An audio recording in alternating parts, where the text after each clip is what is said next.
There you go. And also, and this is just sort of a weird thing, I'm obsessed with this Star Wars Galaxy Hotel because Oh, it's getting so much hate because it really, what it does, here's why it's important.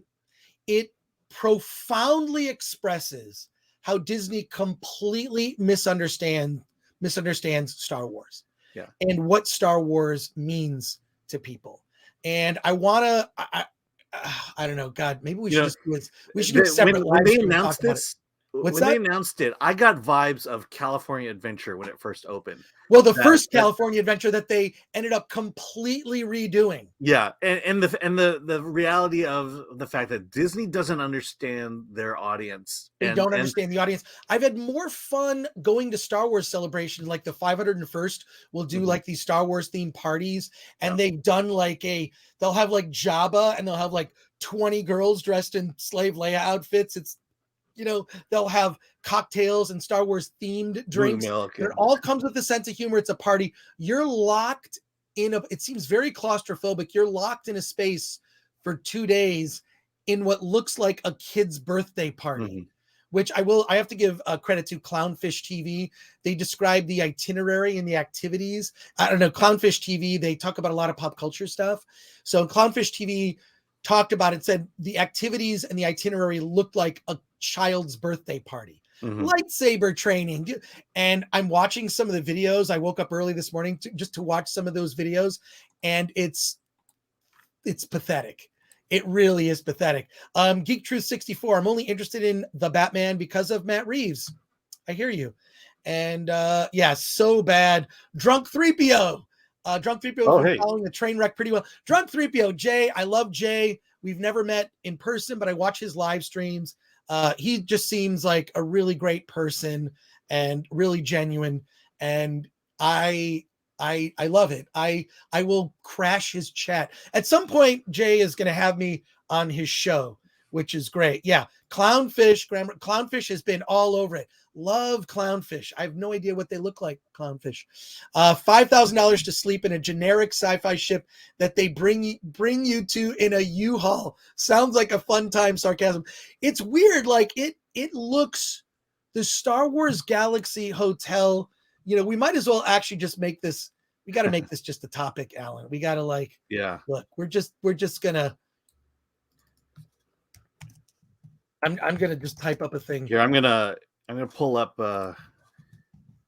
Yeah, this was an article I posted after the D23 announcement, and so this was Disney's announcement back in 2019 at D23. Right. And yeah, so if you want to check that out, but it's not that far off. But even then, I was thinking to myself, this is a huge mistake. Here's the thing. I have had more fun at Star Wars Celebration at the unsanctioned parties, not any official gathering, unsanctioned parties put on by the 501st. Those guys are mostly like, a lot of those guys are like ex-cops, ex-military, or current firefighters or current cops. And they love to dress in all types of, you know, outfits from the Star Wars universe. It's an organization that does a lot of, you know, charity work and whatnot. And they've put on the best parties I've ever been to. Star Wars themed parties, where they did one that was like Jabba's grotto, like where, you know, you went, it's like a grotto. This was when Star Wars Celebration was in Florida. And it's a blast. It's a blast. And I feel like the fans understand Star Wars better than these corporations. And the reason that the Star Wars Galaxy Hotel story is so important is because this is the perfect example of why when an intellectual property as beloved as Star Wars goes to a major corporation, this is how they screw it up. Yeah. This is how they screw it up every time. And this is something that is a home run. One, they vastly overestimated people's love of the Star Wars sequel trilogy. Nobody loved it. I think the consensus is, even for the people who were fans of the films, and I have very controversial opinions about the Star Wars sequels. I liked aspects of The Last Jedi. That's a conversation for another time. Yeah. Don't kill me in the chat. but I've talked about it. I despised The Force Awakens. They didn't reunite Han, Luke, and Leia, and they killed Han Solo in a horrible way. I felt like Rian Johnson did the best he could to correct the ship, to right the ship, and then J.J. Abrams shit the bed on the third film. He discarded it basically, and it's an embarrassment. It's an embarrassment. It is that is an example and should be taught in film classes how not to bring back a franchise. Yeah. When Carrie Fisher, they should have made that first Star Wars movie, The Force Awakens. It should have been all about Han, Luke, and Leia, and should have been kind of closing the chapter on their story and introducing new characters that would feature more prominently in the second two films, where they would kind of fade into the background. And there's no reason to have killed Han, Luke, and Leia. They could have ridden off into the sunset, and they should have done something like Peter Jackson did, and they could have shot those movies back to back. They could have shot the Star Wars sequels, all three movies back to back, with Carrie Fisher, Harrison Ford, Billy D. Williams, Mark Hamill. It's disgusting. And I know it comes up maybe a little too often, but it's an example of a corporation screwing something up. The Star Wars Galaxy Hotel is an example of how bad this is. I'm watching. Let me tell you exactly why this will fail. First, the price, $5,000 a night. No one can afford it. Yeah. And then those who can afford $5,000 a night, what percentage of those people are so into Star Wars that they want to have an interactive experience and are comfortable with having an interactive experience? And that slice of the population, of the market share, is so small that this cannot sustain itself over time. No, I completely agree. Some quick comments here. Blah, blah. Technically, it is a decent made film. I think it's the best made film. It's the best cinematography. It feels like a real movie, whereas The Force Awakens feels like a movie made for television. It feels like an episode of a television series. And J.J. Abrams coming from television, that makes a lot of sense. And the third film is an abomination. But I hate the propaganda weaved into the storyline. I agree. It's heavy-handed. There's the wokeness that invaded The Last Jedi is the weakest part. It's just unnecessary. Star Wars already has woven into it themes about life, war, whatnot. I mean, look, Return of the Jedi and the battle with the Ewoks on the moon of Endor. It's not Endor, it's the moon of Endor, people.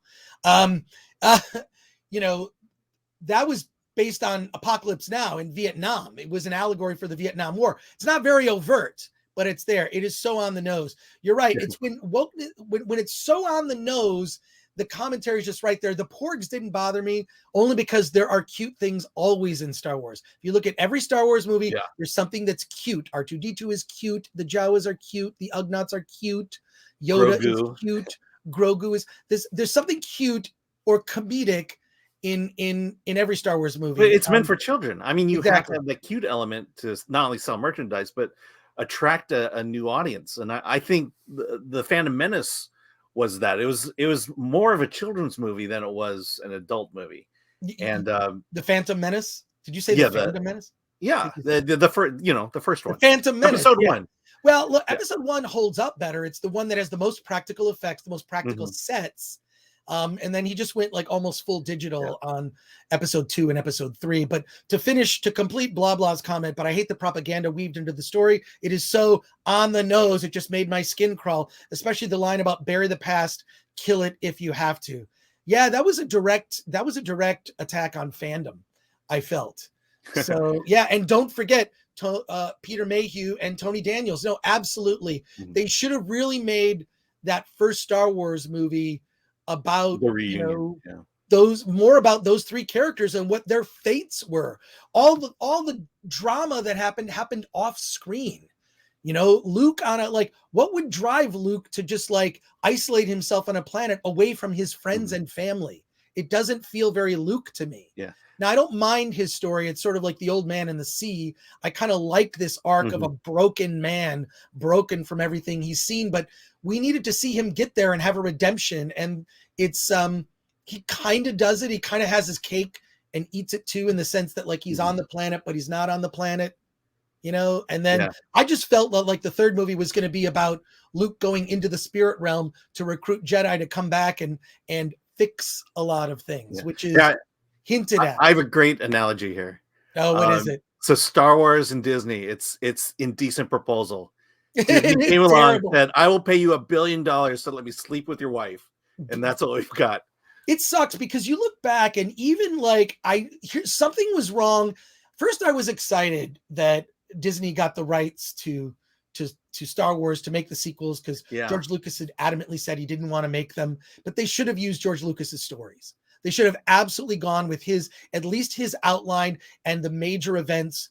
Keep that aspect of it. I would have liked, and we're never going to see it. Unfortunately, that's in a vault. Yeah. It may or may not get used. And it doesn't fit with the current Disney canon. So the fact that there's got to be something where when they made the deal with George Lucas that I know this, for example, the likenesses of Harrison Ford, Carrie Fisher, and Mark Hamill, like they need to get paid. If you're using their likeness, they need to get paid.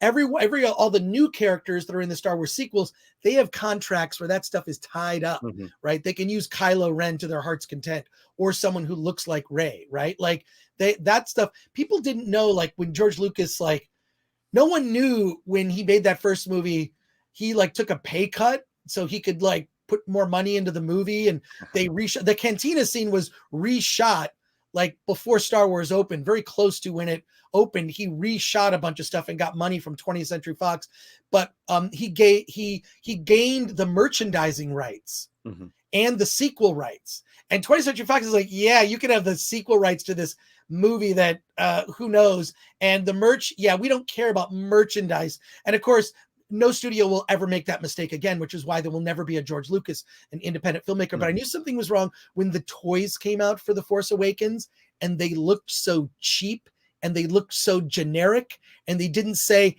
episode 7. They never used episode 7, episode 8, episode 9. Sure, they used it in the opening crawl begrudgingly because that was what was set. But even they started losing the whole aspect of these sort of ways that the storytelling was done, like using wipes.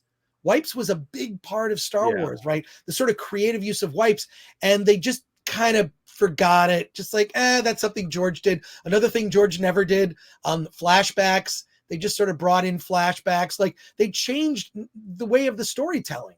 And it's I've said it in other videos, like on Film Courage. You can look it up. Just look up my name and Film Courage. You'll see it. But this Star Wars hotel, what it represents is everything Disney has gotten wrong with Star Wars.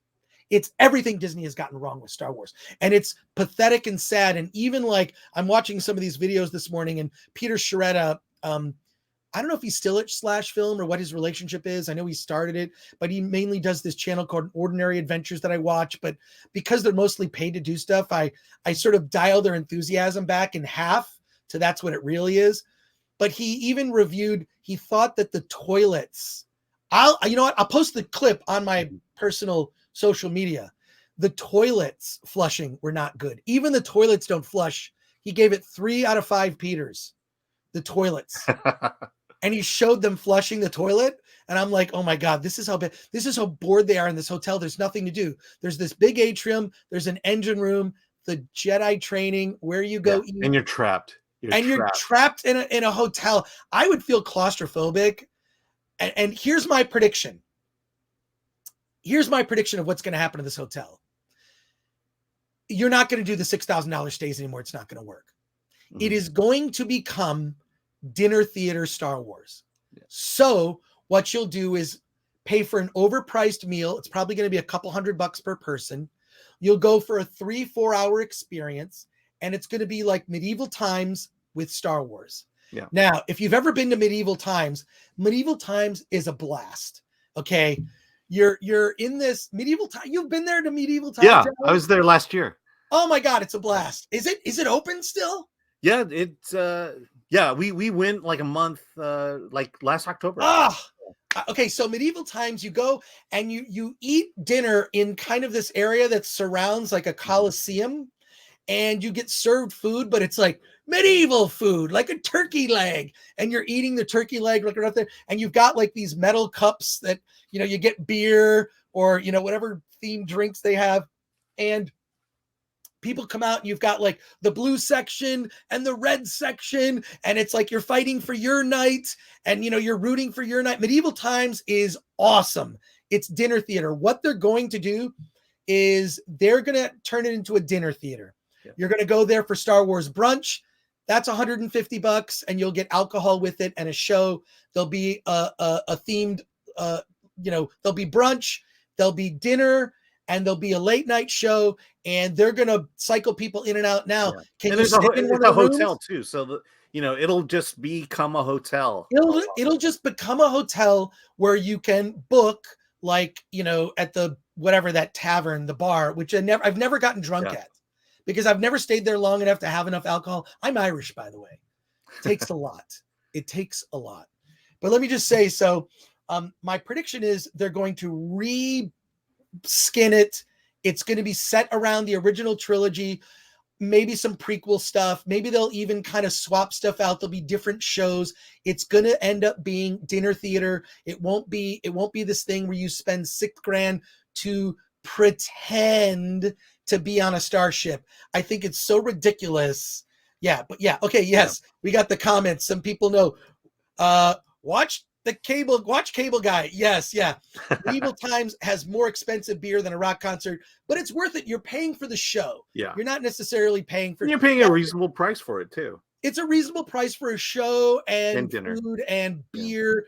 And it's a blast. And I would love, they've got to make it more of an adult experience. Yeah. You know, and we bought gifts and merchandise when we were at Medieval Times. It's fun. It's fun, but like, it's just, this is not going to last. This is not sustainable. I predict that before the end of this year, they're going to shut it down and rethink it. They're probably already rethinking it now. And the feedback, even from the people who are the, you know, the travel bloggers that get free trips, even they're questioning $6,000 for, like, you're going on a treasure hunt on an app. Like, I'm watching the videos this morning, laughing my ass off at how stupid it was. It just looks, I would feel so dumb if I went to that hotel and had that experience. So let me ask you this. I think my guess is that the Galaxy Hotel is going to be as it is by the end of summer, and then that's when they shut it off. I think so. If they're not getting the bookings, but the look, they're getting negative pushback from the people who went there for free. Imagine paying $6,000 to stay in one of these suites and have this but they've invested so much into it. They have to allow it to run a certain time to save face, so to speak. Right. I think the summer is the goal here. Also to collect some data, because my feeling is that people are going to get a survey after they've gone there and be honest about the experience.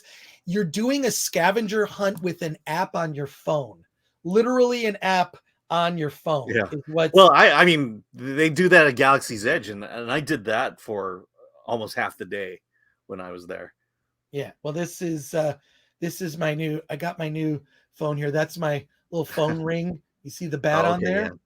It's pretty awesome. That's just a reminder. Next week is that next week is the Batman week. I got the new iPhone 13. I got a deal. I know somebody at T-Mobile. Not really. But Dane Fagerholm says, if only Disney could incorporate giant turkey legs into the Star Wars mythos. Only those damn porgs are bigger. No, they're porg legs. They're fully grown. Yeah, but they're not turkey legs. They're not large turkey legs. Turkey legs. They're porg legs. And blah, blah says, I agree, it does. It is rich people LARPing and glamping mixed into one. It's all, what was weird was I've already seen videos of the big fight. This is a spoiler, between Kylo Ren and Rey. There's like a big fight that takes place, and there's like a story. Okay, I did something like that at New York Comic-Con years ago. This is before The Last Jedi came out. There was a this experience that they did. It was at New York Comic-Con, and I believe Lucasfilm put it on, and they had Kylo Ren come out, and a bunch of these stormtroopers came in, and they grabbed someone who was considered a rebel spy, and they took her out, and there's a whole story that took place. And I'm like, oh, that's kind of cool. I didn't pay anything for it. It was just a thing. You waited in line, and then you got to experience it. What was weird was, here's what's weird, is you're watching this thing, and everybody's got their phones.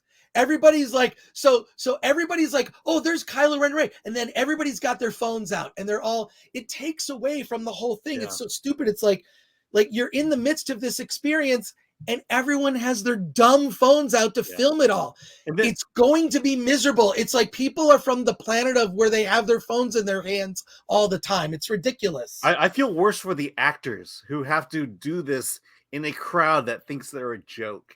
Yeah, it's nuts. Yeah, well, people in the chat are talking about amongst themselves. Oh man, the Zahn books were so good. I agree.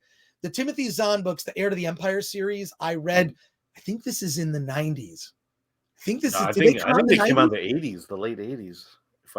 No, I think it was 90s. I think it was 90s. Look it up, Alan. Look it on Amazon. Yeah. But yeah, no, those Zahn books came out, and I remember they came out in hardcover.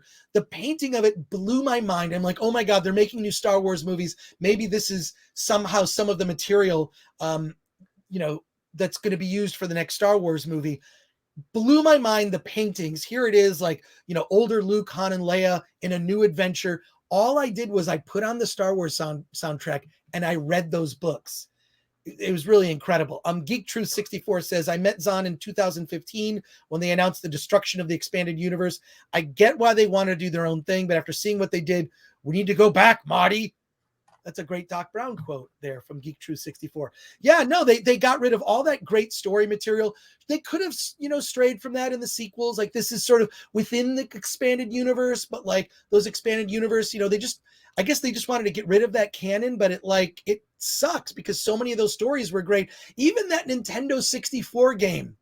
What was that Nintendo 64 game? That Star Wars game that came out with the Nintendo 64. And they did that thing where they did like a novel, a soundtrack, and it was a video game. They did everything but the movie.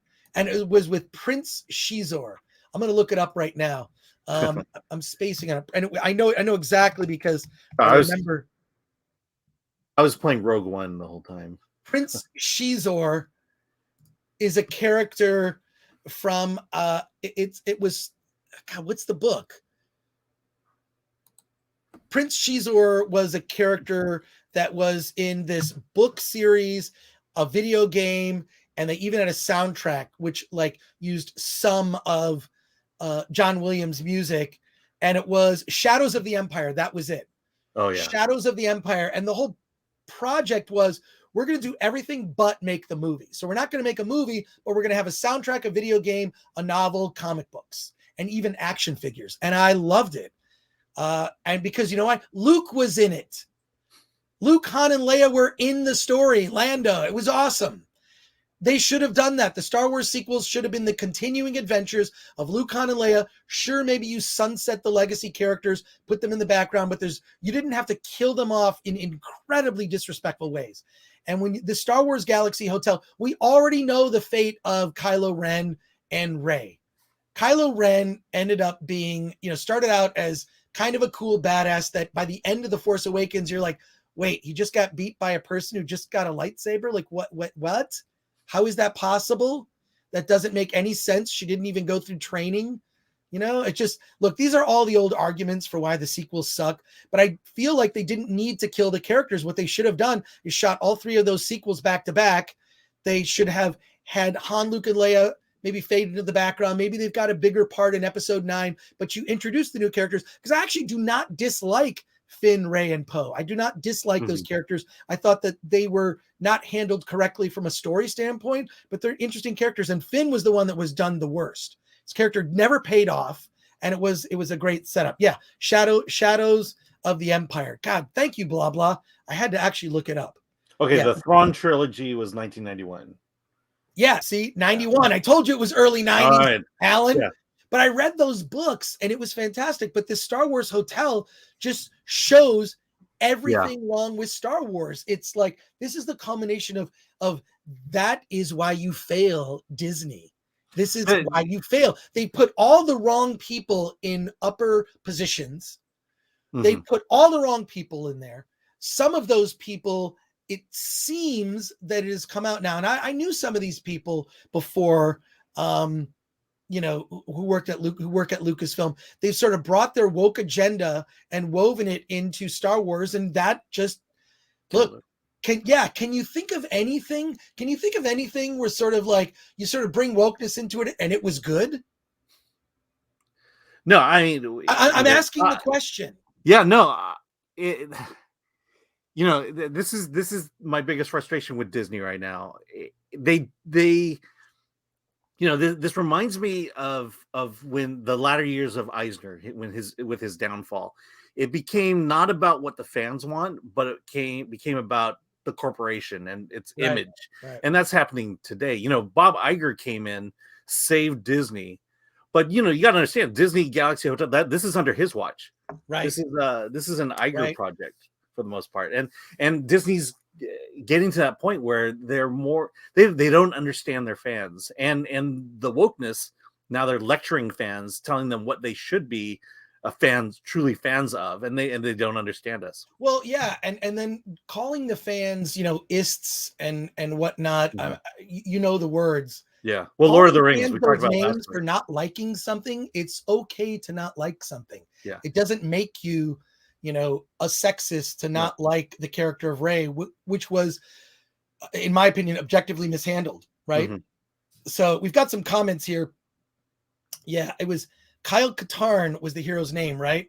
No, I think it was Dash Rendar, if I remember correctly. No, look it up.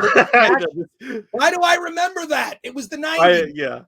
I believe it was Dash Rendar, who had kind of a cool ship. It was kind of based on the Millennium Falcon, but it wasn't the Millennium Falcon. Shadow of the Empire was the proper way to do a whatever adjacent project. Mm-hmm. Absolutely, Graham Robbins. Thank you for your comment. Yeah. And it came off the momentum of the trilogies. And Geek True 64 says Shadows of the Empire was a massive event for Star Wars fans. It was made for fans, mm-hmm. with fans in mind, meant to keep the franchise alive when we didn't have much. A movie, proving less is sometimes more. That was great. And blah blah says, I mean, look how they totally emasculated Boba Fett. That was painful to watch. Yeah, I tried to watch Boba Fett. I watched a couple of the episodes. I maybe watched like the episode that Grogu showed up in where Luke was training. Are they stunt casting Grogu, now? Is that the deal? Yeah. Okay, Dash was a redhead. Those don't exist in Hollywood anymore. Was Dash a redhead? I don't remember if Dash Rendar was a red heart. Yeah, Kyle Katarn was Jedi Academy. Yes. Graham Robbins is confirming that. Kyle Katarn, yeah, Jedi Academy. I got about halfway through that game and then just got, I don't know. I just got bored. I just got bored. But comment here from James Tipler. Disney were never going to understand Star Wars fans. Disney's whole bit is children's movies. And while Star Wars was basically a children's movie, those children are all in their 40s and 50s now. Yeah, we're old. Yeah, that's me. I'm an old school Star Wars fan. Well, I think Force Awakens, the problem that Force Awakens has was it felt like it was a reminder to this generation what Star Wars was. And then now you can add a little bit of wokeness to that, and it was just a bad way to start off. But it's not. To me, it doesn't resonate, and I feel like it was a recap. I mean, I honestly feel like a lot of the wokeness is fake. Like people mm-hmm. don't really have those views necessarily. They just feel like those are the accepted views to have. Yeah. We have checkbox we need to hit. Among my young peers, this is what I'm supposed to think. Mm-hmm. Whereas so few people, and this just goes for, look, my generation, most people thought the same. And I found them boring and uninteresting. And me, I kind of just like, whether it be like literature I wanted to explore or comic books or graphic novels, I was always into something that was weird and sort of fringe. Music, same thing. Movies, indie film, John Waters, David Lynch. Those are my heroes growing up. Spike Lee. I love those filmmakers, and they were not mainstream. But I feel that people are acting like wokeness is way more popular than it really is. I actually don't think it's really widely popular. I think it's widely popular among a group that have who are on the internet, and are a very vocal minority. It truly is a vocal minority. And I think that bears out when you see projects that embrace those ideals failing. I even won't speak about it using the language because I'm not going to do it. If I ever hear anyone call me a cisgender male. Nobody talks like that. It's stupid. I won't even speak like that. I'm never going to use those words in common language, and anyone that would use those, that kind of speaking to me, I think is a moron. So if you're a college professor, fine. But then you get into the real world and you talk like a normal person. All right. So there you go. Here's an interesting comment. Geek Truth 64 says Zachary Levi said he would like to play Dash Rendar in a movie. I would like to see it, but not in a Disney Star Wars movie. Sorry, Geek Truth 64, you're stuck with it. There is only Disney Star Wars now. There is only Disney Star Wars, and blah blah says, and that was basically the Mandalorian shoved into the Book of Boba Fett. Yeah. But I loved that that whole thing, the Shadows of the Empire. It seemed like Shadows of the Empire seemed like what might have Star Wars Episode 7 might have been called. The Force Awakens is a terrible title for a movie. And I think The Phantom Menace, that's grown on me. Attack of the Clones has definitely grown on me. I mentioned it before, but it's amazing how much we love the prequels now. It's weird how the prequels have aged. You know why? It's pure George Lucas. That was the first thing I said after I saw The Force Awakens. The first comments I said is, I miss George Lucas. Yeah. I miss George Lucas. As flawed as he was. There's so many lame things in The Force Awakens. It's no surprise. And that was the movie I really despised. And then I have a controversial opinion about The Last Jedi, which I've spoken about at length. And then, of course, we're all in agreement that The Rise of Skywalker is terrible. It's just unwatchable, terrible, woke garbage. But this Star Wars Galaxy Hotel is everything wrong with Disney Star Wars wrapped into one thing. It is going to fail colossally. It's, I used to love going to Disneyland. I had for a couple years back in the day, had an annual pass. And it was really fun to hey, it's Wednesday. I'm just going to take the afternoon off on a Wednesday. I'm going to drive down to Disneyland. I'm going to have dinner. I'm going to go on a couple rides, and I'm just going to be at Disneyland. I'm going to be in the feeling of what Disneyland is. And Disneyland, I have an affection for because, I know everybody says Disney World is better. I think Disney World is just too big. Disneyland is like this small, this is something that was, that Walt Disney himself. Yeah, it was Walt's Park. It's Walt's Park. You can find that spike that was the center, when you go under the Magic Castle and you see that spike where Walt Disney this could be some made up story. He supposedly took a spike and said, this is the middle of the park. Then they built everything out from where he put that spike, and the spike is still there. Yeah. Or at least so they say. I mean, that could be a Disney legend. I was an annual pass holder for 20 years. And and I have very little desire to go back there. It just the money's the big thing, but it's if I never go back, I think I'm good. And I live 20 minutes from the damn place. Yeah, well, there you go. And case in point is No Way Home and its success versus Eternals or Black Widow or any of the recent Marvel films. Woke doesn't sell. I agree. I feel that its prevalence in society is way overplayed. It's way overplayed, and its importance. It is a minority fraction of people, I believe, and a very loud and vocal minority that don't even really believe much of what they're saying. They're just parroting things they've heard other people say rather than objectively looking at something and saying, yeah, maybe this didn't quite work. I'm going to get through some of these comments. I would say it's the death of storytelling. Stories that I like are organic. They grow organically as opposed to having a forced message put into them. And then forced message, Alan, forced message. Yes. Blah blah says truly good and decent virtuous people don't need to brag and virtue signal. They do what they do because it's the right thing and keep it to themselves. I agree with that. I mean, I've always been, I'm kind of a big Boy Scout. Like if I ever see anyone that needs help on the side of the, hey, you need a jump, you need this.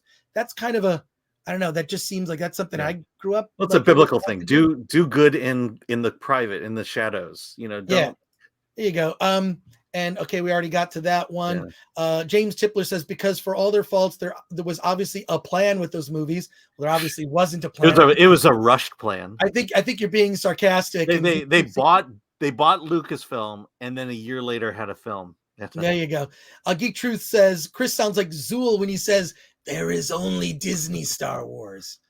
And blah, blah. Oh, crap. Don't get me started on how bad Eternals was. Ugh, I agree. It was, even the I have running a very time of that different movie. perspective on that movie. Yeah, well, there you go. Yeah. And political correctness jumped the shark way back in the 90s. Yeah, I'm surprised that it's still a thing, but I do think that it's especially when it comes to entertainment, it's really like it's really crashing and burning. Yeah. Well, when Blah, you blah tell a says the golden storyteller rule. that you can't do something, that's when you slowly put the death nail in it. Yeah. Geek True 64. One reason Hollywood writers are pretty bad now because their dialogue feels ripped from Twitter, but people don't talk like that in real life. Absolutely. Yeah. They just don't talk like it in real life. It's weird. Then Graham Robbins, to circle back here, Graham Robbins says Disneyland used to be a throwback to a simpler time. And it was okay. Just be fanciful and magical for a day without worrying how the world will view the whimsy with contempt. Yeah. It kind of sucks that they're like redesigning Splash Mountain to be based on what, the Princess and the Frog? Yeah. And then the cries of about time, Right. And now the Jungle Cruise too. They're kind of like taking out the politically incorrect jokes. It started with Pirates of the Caribbean. It did, when they were like, oh, we can't have the women for sale. Yeah. And then we can't chase women through who are holding food. It's so annoying. It's to the point where, like, the last time I went to Disneyland, I remember walking through to Frontierland. There's that part where kids can shoot guns. Yeah. Kids can literally like put, money into a machine and they can shoot little bullseyes. Wasn't it real BB guns at one point? Okay. I'm surprised it hasn't happened. And please don't give anyone ideas, but someone's going to take a picture at this. What are children doing shooting guns at Frontierland? This is an outrage, Disney. I mean, didn't they just announce that they're doing a Christmas Story, like with Peter Billingsley, like a sequel to it set years later, like in the 60s or something? I thought they made a I heard that already. No, I heard that HBO Max is doing something with Peter Billingsley. Yeah. I don't know. We can look it up. Well, I mean, you're bringing up another topic, is the fact that Hollywood has no new stories to tell. Well, look, I think that what's going to happen is there's going to be a push. The pushback against all of this is the anti-version of it, the anti-woke, right? Like PC does make for better punk rock and usually for comedy. I think the pushback, you're right, blah, blah, is there with people like Chrissy Mayer. And there was just announced, I saw it, I forget the name of the label, but there's just been announced a sort of like like a non-woke comedy label where it's just like, which I guess you could just call comedy, just call it comedy. Yeah. Right. The kind of comedy people used to do. And James Tipler says, I mean to say the prequels had a plan. They were a specific story told over 3 movies. The sequels very, very clearly didn't. Yeah, absolutely. Oh, yeah. Christ, leave A Christmas Story alone. Let me just say this. Can I just say this on A Christmas Story? I've worked with Peter Billingsley. I worked with him on a TV show called The X Show, where he was a producer. I worked with him on a television show that ended up never airing, that I was a part of, that was kind of like, it was sort of like American Idol for documentary filmmakers. And it was for the Blaze TV. True story. I did this right after G4 ended. I got hired. I was a hired gun. I had really nothing much to do to the show, with the exception of being like a host on it. And I have met and worked with Peter Billingsley. He's going to do just fine. He's going to do just fine. He is the type of person, he works very closely with Jon Favreau. He's been a producer on many of Jon Favreau's films. I have full faith that whatever Peter Billingsley is involved in will not disappoint. Let me just say that. Having gotten to know Peter Billingsley, he's and what I love about him with The Christmas Story is he is really a success story, because you don't always hear about a child actor that went on to be successful. A lot of times it's a tragic story, but he really, Peter Billingsley went on to become and is a successful film and television producer who works closely with Favreau, but prefers to be behind the scenes. My understanding, this is a Christmas Story project that he will be involved in. Yeah. So we'll see. But so you're a little more optimistic about it. I'm more optimistic because of his involvement, but I will say this, Graham Robbins says, oh, please just leave these properties to die in peace. Yeah. You're not wrong about that. There's a great meme that someone put out. I saw it on a podcast. I forget which one. It might've been Tuesday Night's Main Event, which is on the Geeks and Gamers channel. And they showed this meme, and the meme, just look it up. it's of the Grim Reaper going door to door, like killing things, and then it just says Star Wars, Star Trek, Terminator, and it's just sort of going from door to door, and the next door is Lord of the Rings. Oh. So it's a great, look up that meme. Well, I mean, Disney spent what billions of dollars on Lucasfilm, so they're milking it. They're milking every cent they can get out of it. It's terrible. Graham and Graham Robbins, we're going to end with this comment because we got to wrap it up. But Graham says, I don't think I'm worried about folks like Peter. I'm worried about studio interference and influence.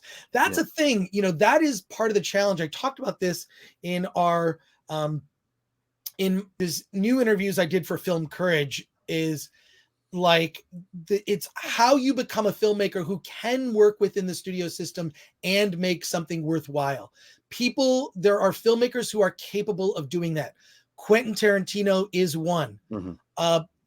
James Gunn, Christopher Nolan. There are filmmakers there that have been able to thread that needle in 4D chess, making a movie that fulfills their creative expression, gives the studio what they want, and in addition sort of avoids the trappings of a very loud and vocal minority that doesn't spend money. If I would say to you that if wokeness was so popular, why do all these movies and comic books and TV shows, why do they bomb?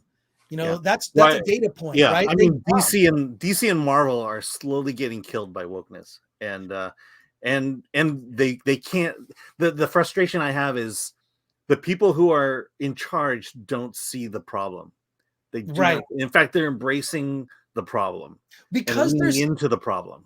I've been around that, and it's all the young assistants and interns, and like they want to be, and these older executives, they want to be looked up to and thought of as cool by the young interns. You would be shocked how much of an influence your young intern or your young studio script reader or your, assistant or a lower level producer, how much influence younger people, filled with these ideas and a profound lack of experience of working in the industry. And so I blame the executives at the top that are so stupid that they listen to people who don't have any experience whatsoever. And all this circles back to the Star Wars Galaxy Hotel is a huge failure. And it's a failure of understanding what Star Wars is.